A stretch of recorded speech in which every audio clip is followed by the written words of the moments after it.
Hello everyone, today I'm gonna talk about how to clean our wired earphone without damaging them. So, यसको लागि चाहिँ हजुरहरूले आफ्नो घरमा भएको इजिली अवेलेबल कुराहरू युज गर्न सक्नुहुन्छ जस्तै sanitiser, clean soft cloth, cotton earbuds and a brush. So, फर्स्टमा चाहिँ if you have silicone tips, remove them. त्यसपछि cotton earbuds लाई sanitizer मा मजाले डिप गर्ने and then clean the silicone tips by inserting cotton earbuds inside the silicone tips. र यसलाई मजाले सबैतिर घुमाउने and then clean it with a clean soft cloth. But if you don't have silicone tips on your earphone, then you can clean the earbud mesh cover by a dry toothbrush by brushing away visible wax out of the earbud mesh screen.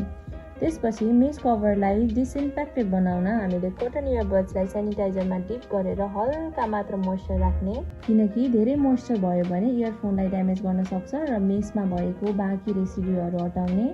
And then clean the wire with sanitizer by soft cloth and gently clean the bottom and a jack.